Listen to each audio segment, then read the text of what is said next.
People are talking about this book, Lean In, by Sheryl Sandberg, who believes women don't do enough to advance their careers. Sandberg is the COO of Facebook. Well, we thought you'd like to know that a local group has been promoting women's leadership for 15 years. And today, Joanna Murray, who is president and CEO of Women's Vision Foundation, joins us. Welcome, Joanna. It's nice to have you here. Thank you. It's great to be here. Well, tell us about the foundation and why its work is important to women. Well, at Women's Vision, it's all about the power of a collaborative leadership model.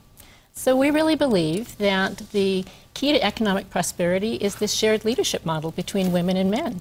So for 15 years now, we've been working to mentor, inspire, connect women at all stages of their careers. Because we know when you do that, you get powerful results. Yeah, support them in many ways. Right. So what do you think about Sandberg's comments that women who maybe don't lean in aren't being proactive enough? Well, I'm delighted to have someone of her stature talking about this, right? So she's got a lot of buzz going, lots of great conversation. I think it's not just that she's asking women to lean in, which is important. Women need to take their careers seriously. In these economic times, we need more women in leadership, and so they need to look for opportunities to advance their careers, to say yes to leadership. But what's great about what she's saying, she's also inviting men to lean in. She's inviting husbands to think about how they share the household responsibilities. She's thinking about asking employers to think about what are the workplace policies, what are the practices that we have in place that make it possible for men and women to be effective in their careers. I think it's a great conversation. Interesting perspective. I want to share with people that the Women's Vision Foundation was awarded $5,000 at Unique Lives and Experiences, an event that I hosted with the former president of Mexico earlier this week. How is that money going to advance women's vision programming? So like all not-for-profits, we're so blessed when we get a grant like this. What a terrific program, Bertha. It was great to be with you. We will use the money towards our scholarship programs, so it'll help more women to have the opportunity to access our leadership training and development programs. We offer programs for women who are entering their career, as well as programs throughout all stages of the career that can really help women and men to think about how they advance their skills, how they become more effective as leaders. And so we'll put it towards our scholarships at this point. Yeah, you've had a number of conferences and leadership events. Do you have any idea how many lives, how many women you've helped over the years? We've had the great blessing of many, many women coming through our doors.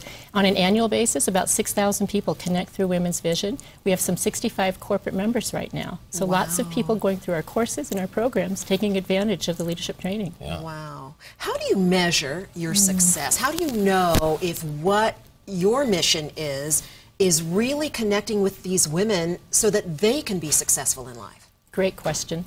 You know, with 6,000 people, you measure success in lots of different ways. So certainly we like to see that needle move. We'd like to see more women ascending into leadership ranks. Right now the numbers are pretty bad. When you look over the last 10 years, it hasn't changed very much.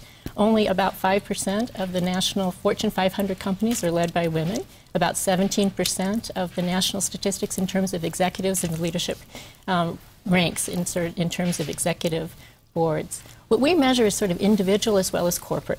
So we want to see our corporations sustaining that leadership talent and having a more effective leadership model in place. But it could be individual measurements. I think about a young woman, Katie, who came through our Women's Leadership Institute. So she comes in looking to hone her leadership skills. She goes through a year-long experience, has the opportunity for coaching and development, takes those skills back into her company, takes responsibility for a major corporate project, saves her company $1.5 million in the process, ends up getting a major promotion. It could be Todd, who comes to our Men's Leadership Institute. After a year-long experience, he's finding himself more aligned. He finds himself excited about his work, and he's matched his personal passion with the mission of the organization. Okay, so plenty of success stories to talk about. Lots of great. That's good, right? Wonderful. Yeah. Well, thank you, Joanna, for coming in today and speaking with us. And if you'd like more information, we have a link to the Women's Vision Foundation on our website, thedenverchannel.com. Just scroll down to the red TV button.